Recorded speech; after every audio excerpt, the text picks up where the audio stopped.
I would like to tell you a story from the Hebrides. The Hebrides are the islands on the west coast of Scotland. And there are the Inner Hebrides and the Outer Hebrides. In the Inner Hebrides, closest to Scotland, there's a big island called Skye. And I've just been there and picked up a story. But if you wander around on Skye, and maybe you have a friend from there, they will tell you, look, there's a fairy lake. There is a fairy pool and a fairy waterfall.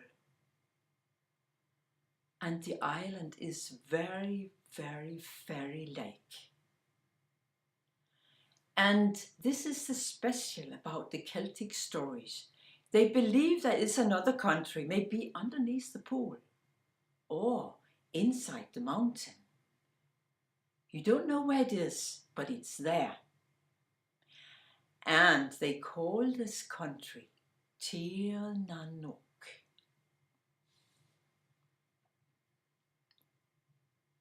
Long, long time ago, in the bright golden days, when the world was yet young, and before the mist had hidden the gods from man.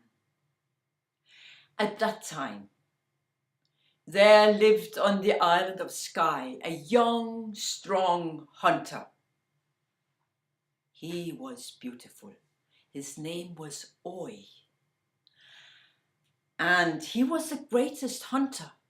It was said that he could track down a deer far into the valley. And he could bring down a bird when it was but a speck in the sky. His arrow were long, strong wands tipped with silver. And he lived for nothing but the hunt. He was roaming the moors, the glens and the mountains with his companions. From morning till night they were hunting. And after the hunt, there were the feasts. Feasts with heather ale. I don't know if you ever tasted heather ale. And then there were Bert's wine and Iskeba, the whiskey. And the feasts, they went on and on, far into the mornings.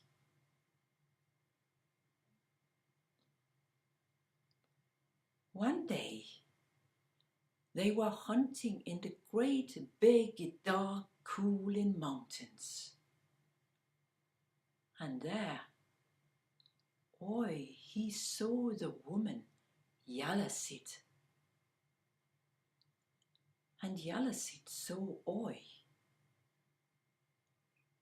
And they thought each other fair. From that day on, Oy, he forgot all about the hunting. He forgot his friends. And Yallasid, she forgot all her duties. They walked hand in hand through the mountains, through the glens and the valleys, and they were singing and dancing, talking. And they had their secret places beside their lakes and in the caves, by the pools.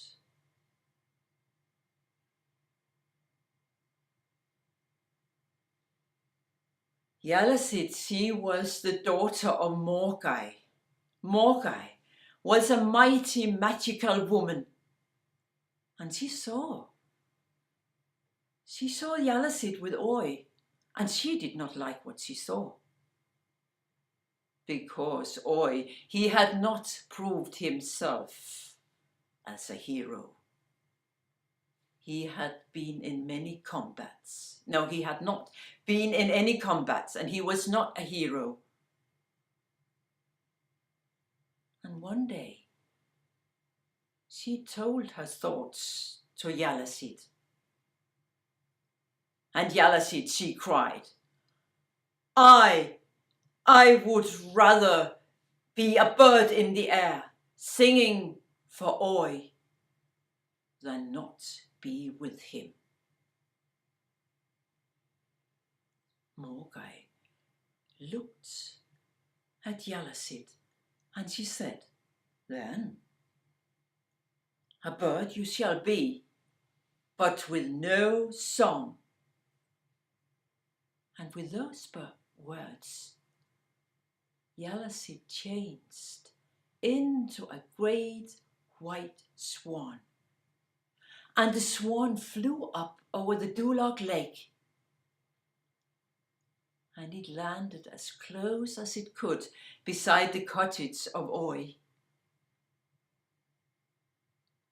When Oi woke in the morning, he looked around for Yalasid, but she was not there. She used to be there. He saw only the swan. Then he started to look and to seek for Yalasid in the mountains and the valleys and the glens, and didn't find her. Day after day he looked, and he looked in all the secret places, deep into the caves. But everywhere where he looked, the white swan was flying above the head. It was there all the time. And one day he got so irritated by that swan, he took his silver-tipped arrow and he shot the swan through the breast, and the swan fluttered down. As the swan touched the ground,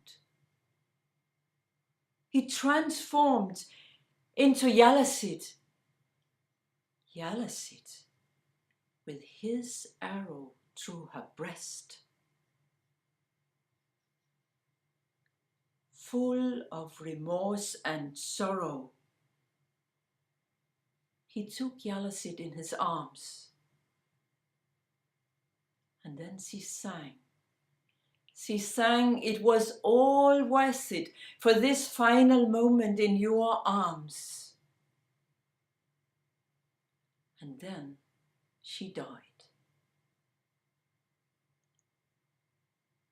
Oi buried Yalasid in one of their secret places. And then he returned to his cottage. He did not want to be with his friends. He could not be consoled. He was so full of remorse and sorrow. And the food tasted like dust and ashes in his mouth. He couldn't sleep at night. When his grief was at its deepest, Morgai came, and she said, Oi, I cannot give you Yalasid back. But if you are willing to take the form she had before she died, then you can be with her always. Oh, I will, said Oi. And with her words, Morgai transformed Oi onto a great big white swan. And the swan flew up over the Duloc Lake. It was night. In the morning, Oi's friends, they looked for him. They looked in the cottage, he wasn't there. They looked in the mountains, in the glens. They looked everywhere, but couldn't find him. But finally, at the Duloc, they saw two big white swans with an arrow from breast to breast and with their necks intertwined.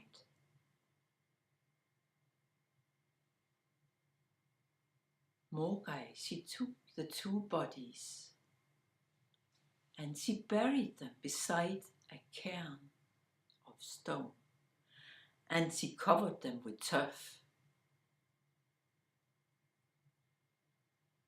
But their spirits had already flown into the land of the ever young, the land where the houses are built of sunshine, where there's no sorrow, and where the sun does not go down. Their spirits had flown together into Tir Nano.